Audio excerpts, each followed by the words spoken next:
2017 was a garbage tier year, which is surprising considering it followed up 2016, a year so terrible I thought its terribleness would never be topped. One of my only saving graces throughout all of this has been the music. It's been that way for several years now. It's been the only thing that stopped me from being mad as hell all the time.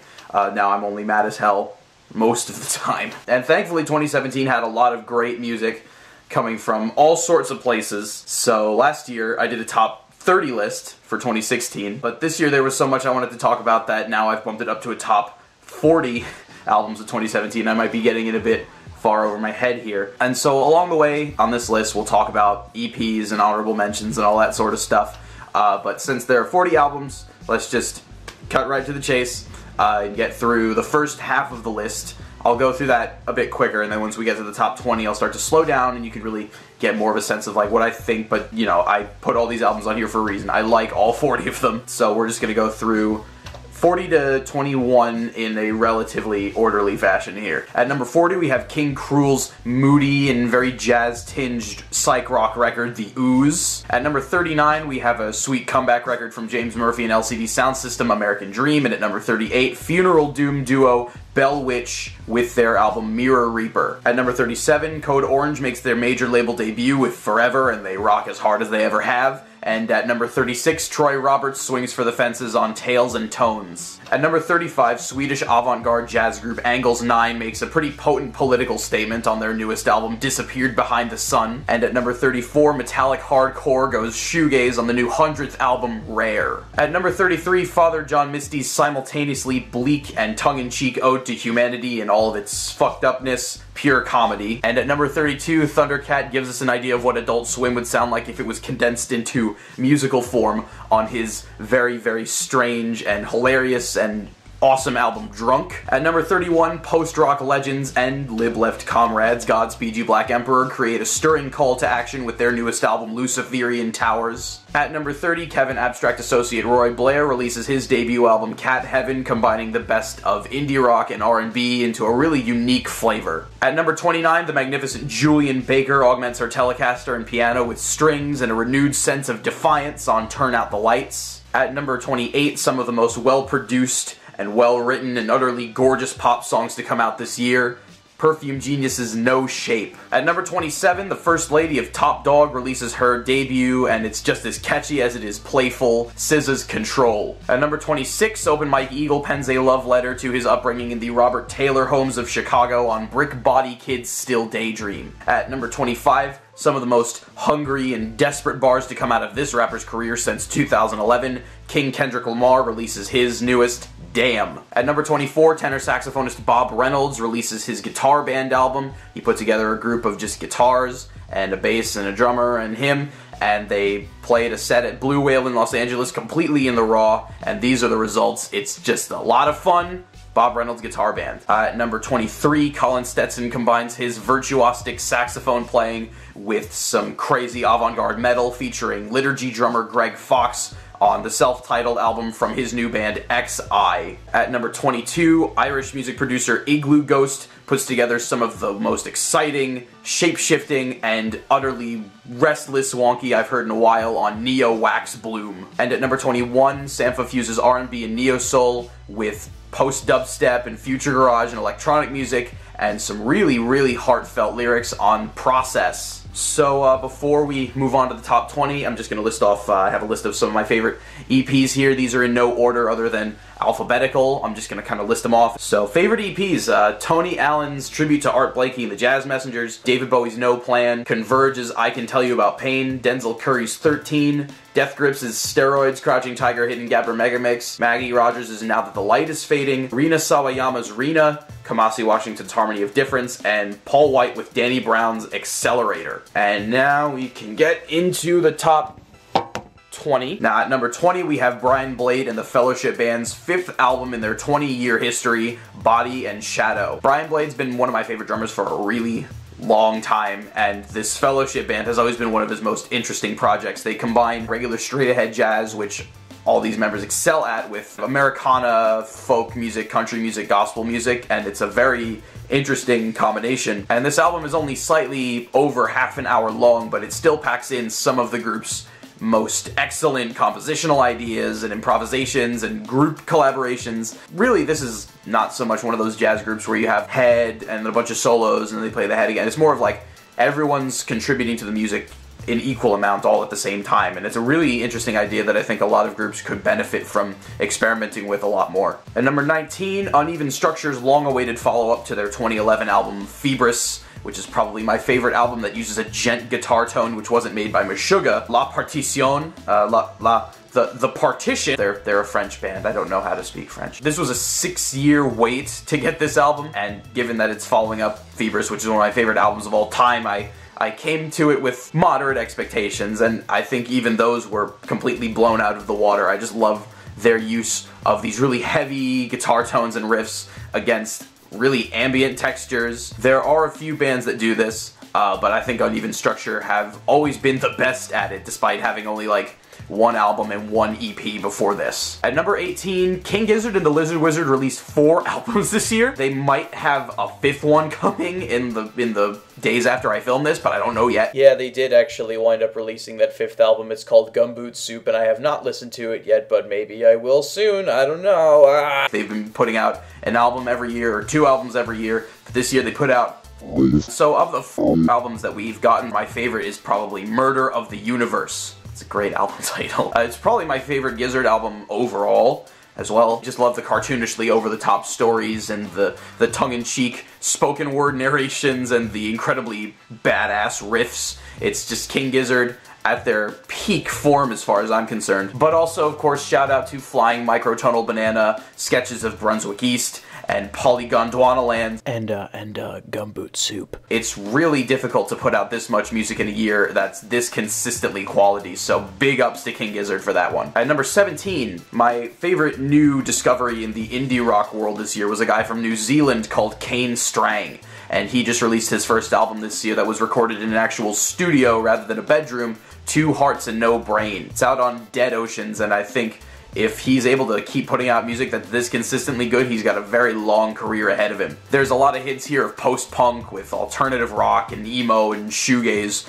from all these different decades gone by. There's kind of like this weird 60s rock sensibility combined with like a 90s thing. Really cool. And it's all caked in like this really deadpan sort of wit. I really enjoy it. Like, this is just so much fun to listen to. It's hilarious, it's emotive, it's sad, it's everything you could possibly want an album like this to be. At number 16, we have the second collaborative album from The Body and Full of Hell, Ascending a Mountain of Heavy Light. The focus and the attention to detail on this album is extreme here, especially compared to One Day You Will Ache Like I Ache, which that made my list last year, and this I think is an even better effort from everybody involved overall. The music here is like incredibly heavy, but it's not one of those like fuck yeah kind of heavies. It's the sort of music that leaves you drained. It's just, you know, it's not even a very long album. It's only 34, 35 minutes, but after you listen to it, you just feel completely like battered in the best way possible. I really appreciate the use of electronics that came through on this album, especially on the track Didn't the Night End, and there's also a really surprise guest appearance from Brian Chippendale, the drummer from Lightning Bolt, on, what track is it? It's from Our Love Conducted with Shields Aloft. It's just magnificent. At number 15, a jazz pianist and composer who has never been afraid to stray into the avant-garde. He impresses me once again with this newest offering from his sextet, Far From Over. I just realized that I, like a dumbass, forgot to say his name. His name is Vijay Iyer. For me, the focus on this album is less on the actual playing, even though that's amazing, and it's really more on the writing. Like I say, of course, all the musicians on here are amazing. My favorites would be alto saxophonist Steve Lehman and drummer Tyshawn Sorey, and Mark Shim on the tenor saxophone, who just has an incredibly, incredibly dark tone that really took me aback for a second. I thought it was a bari, then I realized it was a tenor, and I was just completely mystified. The balance between visceral energy and more tender, melodic, and harmonic moments is really what makes the music here captivating. Came out on ECM, and it fits right at home on that label. And at number 14, we have another ECM release. If you ask any saxophonist who's currently pursuing a degree in like jazz studies or something, who their favorite players are, you will probably hear Chris Potter's name mentioned within the first, like, 3 that they give. And this is his new album, The Dreamer is the Dream. For me, this album really just proves that he is one of the best to ever do this sort of thing. It just serves to reassure all of us of his greatness while making me personally want to go back to the woodshed and just try and even get to a micro, like just a fraction of the greatness that is on display on this album and all of his other projects for that matter. Plays tenor, soprano saxophones, and bass clarinet, all of which he played on one of my 2 favorite albums of last year, Pat Metheny's Unity Sessions. But here it's a much more simple project. It's just a quartet, piano, bass, drum, saxophone, and he leads them through a series of really interesting compositions that are played to some of the best ability in the jazz scene right now. I mean, his skills as an improviser have always been undeniable, but really what my focus has been on recently is just his timbre, his tone, his sound, his ability to emote, and that's all here on this album, just like it has been the whole time for me. So if you're a saxophonist, you really don't want to miss this one. At number 13, we have my favorite instrumental jazz release, which I actually enjoyed more than the previous 2 albums, which actually feature people who play my instrument. There are no saxophonists on this album. We have Beneath the Surface, a live album from bassist Mike Boone out on a small up-and-coming label called Truth Revolution Records. The band on this album is just consistently on fire all the time. We have John Swana on valve trombone and electronic valve instrument, which is a very kind of spoopy, synthy instrument that you play like a trumpet. He's always been one of my favorite horn players, like, recently. You also have pianist Tim Bray and drummer Anwar Marshall, and this quartet plays a mix of original music and standards from around about the 60s, like by Joe Henderson and Freddie Hubbard, and it's just some of the most fun, enjoyable music, and for me, it makes me pull a couple of these, like, you know, jazz faces, because I'm a dork. Number 12, shifting gears from 3 jazz albums in a row. I did not mean to do that. Some incredibly freaky, Renaissance fair folk music from another dimension. Richard Dawson's Peasant. This album is packed to the brim with a very dark sort of whimsy that I don't think I've encountered on anything other than maybe like Yeast by Joanna Newsom or something like that, although they're very different from each other, of course. Peasants just got more of a lo-fi kind of demeanor and a really sort of unsettling tone that kind of runs underneath all the music. But it's easily some of the strangest music I've heard all year, but also some of the most fascinating. And at number 11, just missing out on the top 10, one of my favorite bands in metal, we have the new Converge album, The Dusk in Us. This is just proof that they're still one of the best bands to ever do this. They've been around for 27 years at this point. In terms of the quality of the material here, I think this is some of their best work since You Fail Me. It's just really amazing how they're able to continually push themselves to bigger and better things. And shout out to the other album they put out this year, Jane Live. It's a live recording of what I think is their best album, Jane Doe, and it's almost every bit as good as the original. It's actually really kind of scary that they were able to do that, like, 15 years later, and it still sounds just as good as it did before. So now we're at the top 10, and I'm gonna take my iPad down and the camera's gonna shake, but before I count down the top 10, I'm gonna shout out some honorable mentions that didn't quite make the cut, but they still caught my attention and I wanted to mention them regardless. I felt really bad for having to leave some of them off, but there's only 40 albums. I probably heard upwards of 60 this year, so like, you have to kind of trim things down eventually. Again, no order but alphabetical. First we have Bedwetter, Volume 1, Flick Your Tongue Against Your Teeth and Describe the Present. This is a new one from Travis Miller, who you might better know as Lil Ugly Mane. This is a much more cerebral, kind of introspective and personal project for Travis. We also have Blank Mass's World Eater. This is the newest from Benjamin John Power of Fuck Buttons. This is a solo project. Really cool, like post-rocky, droney electronic music. We also have Full of Hell's Trumpeting Ecstasy, power violence band. They collaborated with The Body on number 16, I think it was number 16, but this album that they just released themselves was also really, really killer. We also have the debut album from alto saxophonist Danny Janklow called Elevation. Really, really cool jazz stuff. Very forward-thinking, but also very reverent to like the past traditions. A very cool mix. We also have John Wayne's Rap Album 2. A lot of improvements here from Rap Album 1. Just a very enjoyable project overall. We also have the Krallis and Dave Edwardson collaborative album We also have Laura Marling's newest album, Semper Femina. I have such a crush on Laura Marling, it's really embarrassing. We also have the other album that Bob Reynolds put out this year, Hindsight. It was recorded in like 2008 and finally saw its release this year.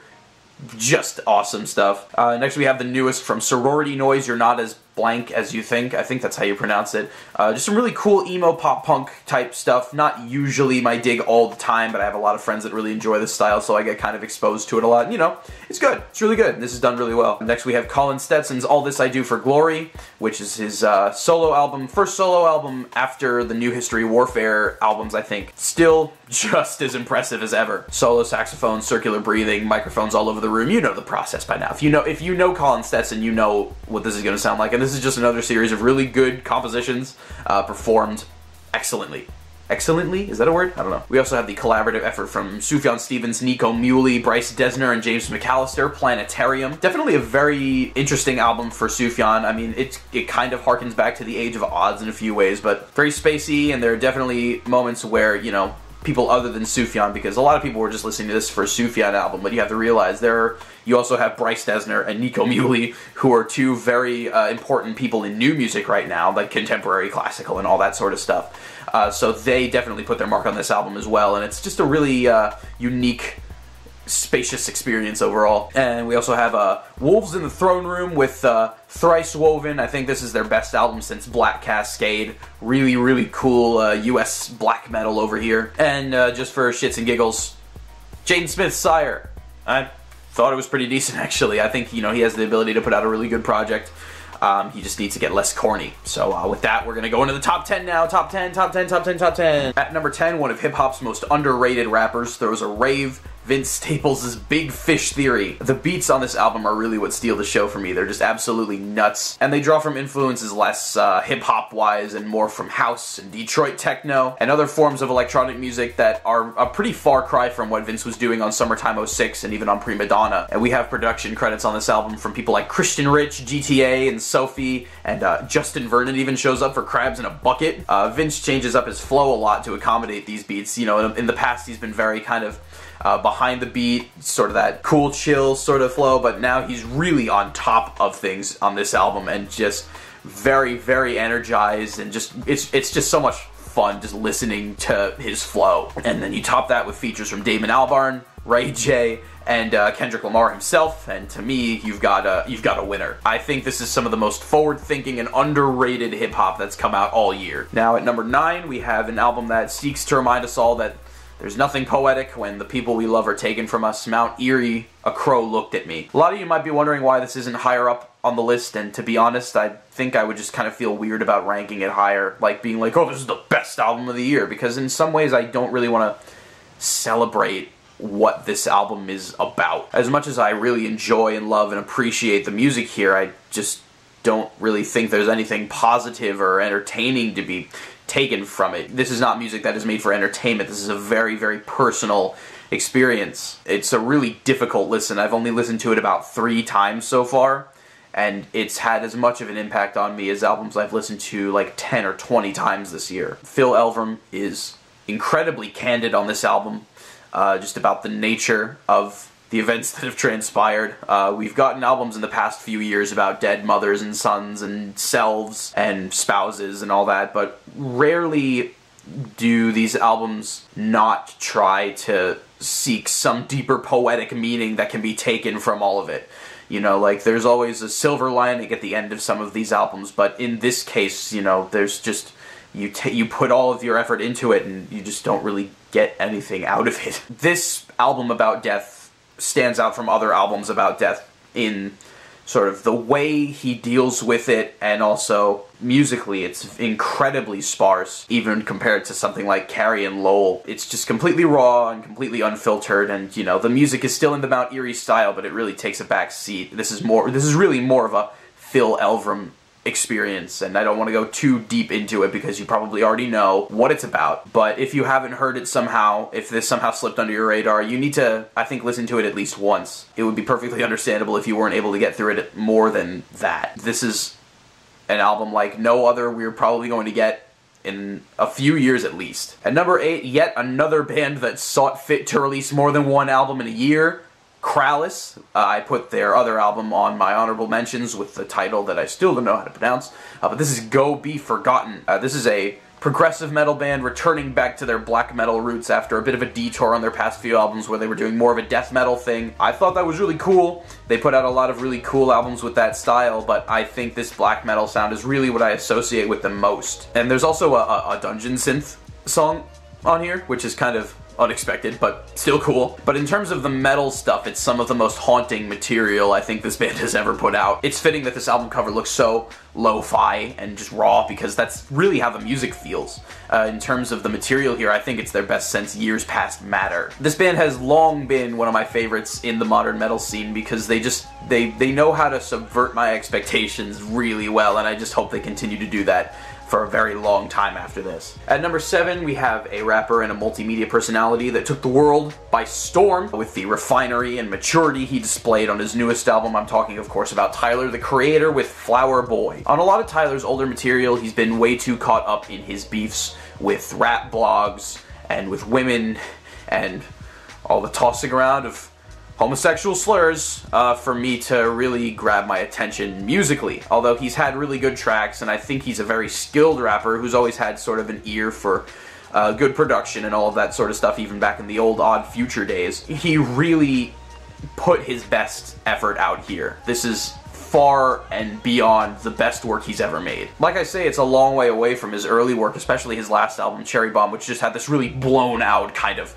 distorted, lo-fi type of sound that didn't really gel well with what he was trying to go for on the album itself. But here, there's just a lot of clarity. His ear for melodies and chord progressions has just gotten so much nicer. He doesn't even rap a whole lot on this album. Apart from on the bangers, he'll do like 1, maybe 2 verses, but most of it is just him bringing in guest artists to sing these hooks that he's written. He has Steve Lacy, Rex Orange County, Frank Ocean, Kaliukis, a really great list of collaborators on here. This album is really, in many ways, more of an R&B album for Tyler, which I think is a very interesting direction for him to go in, but it makes sense considering how personal and introspective and sultry he wanted to get on this album. He talks a lot on this album about his own insecurities and other issues that are on his mind, and I mean, depending on your take, he may have come out of the closet.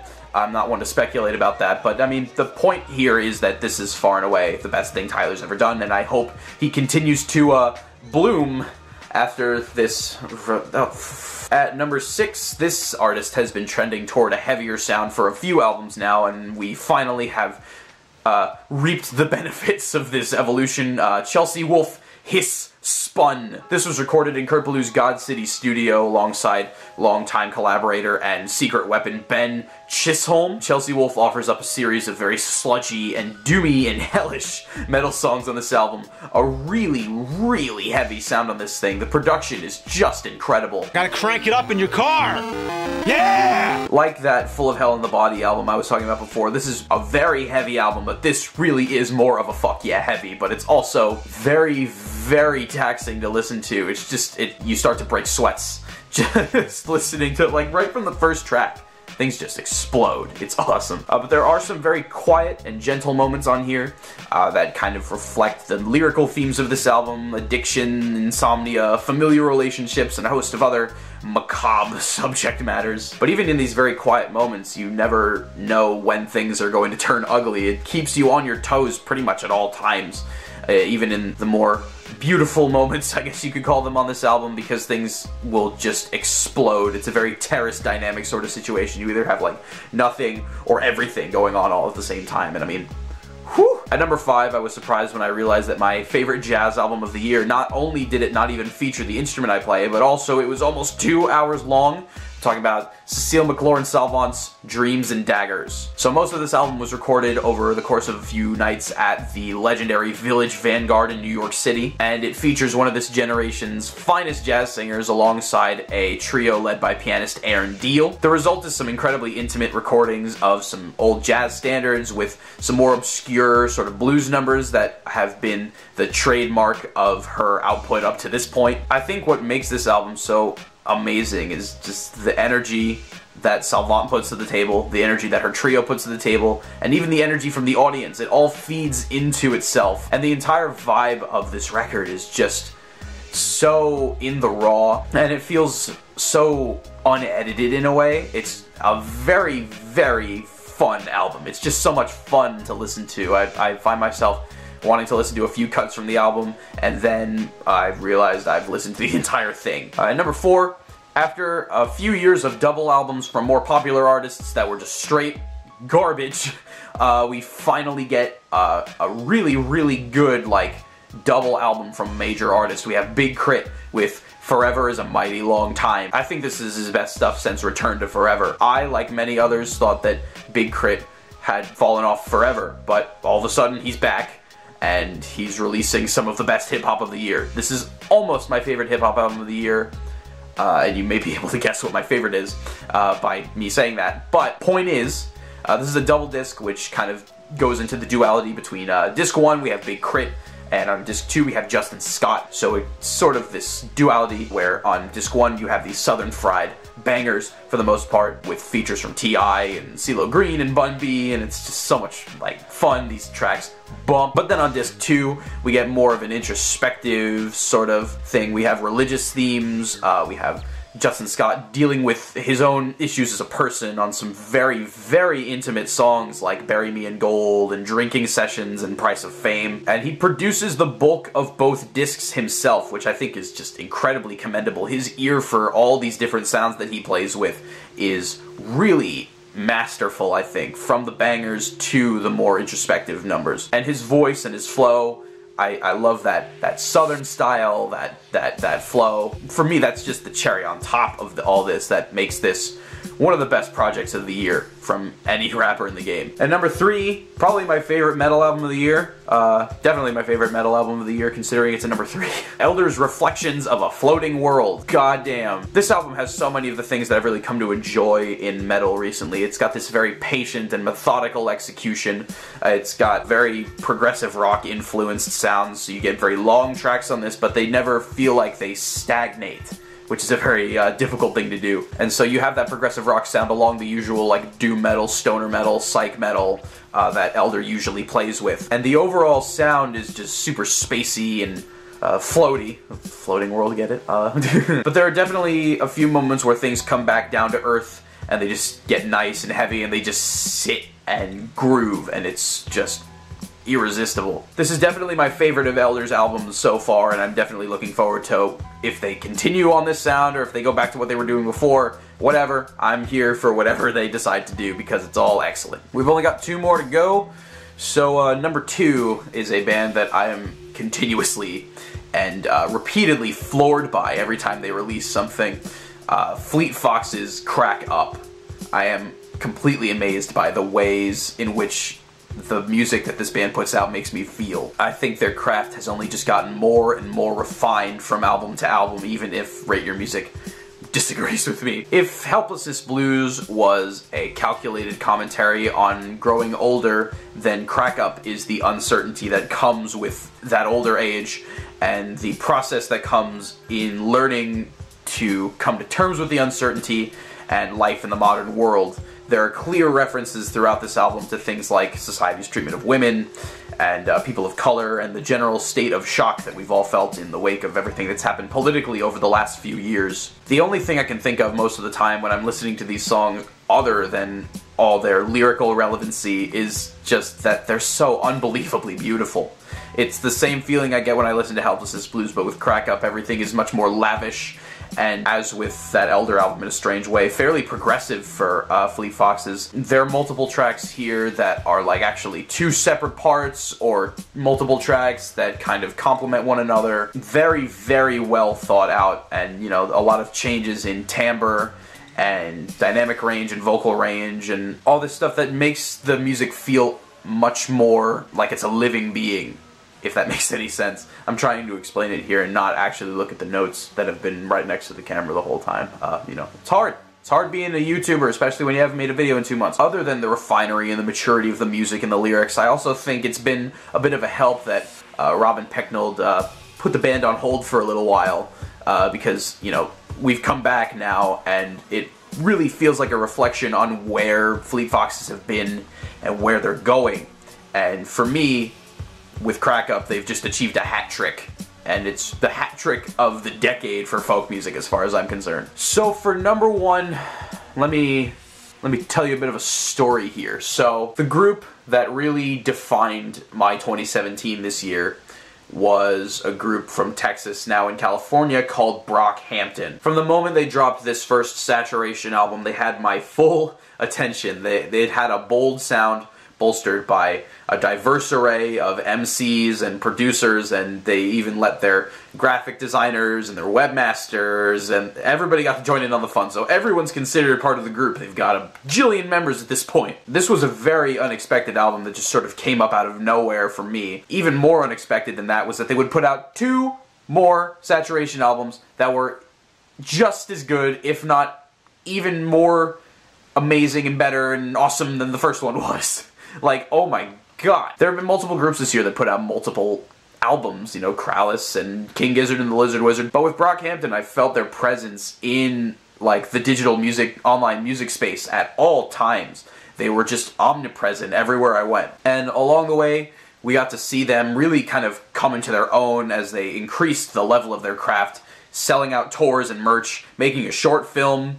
They just did so much this year. So from the music and the music videos and the tours and the merch and everything else, Brockhampton didn't sit still for a second this year. And what we got from that was some of the best hip-hop of the decade as far as I'm concerned. Across all 3 albums of this trilogy, we get stuff like early 2000s sort of Kanye West Outkast vibes, more contemporary kind of trap sounds, but also like experimental music and 90s rock music, and even like boy band pop, which I guess makes sense considering Brockhampton's a boy band and all that stuff. But it's also bolstered by the fact that they have 6 very different main vocalists, singers, rappers, and all that sort of stuff. It's impossible for me to really choose a favorite out of all of them because they all bring such a unique thing to anything that they land on. Suffice to say, seeing a group that made things like sexuality and mental health and other sort of kind of adolescent, you know, 20-something or like late teen struggles, like that's exactly where I'm at, you know? It feels like I am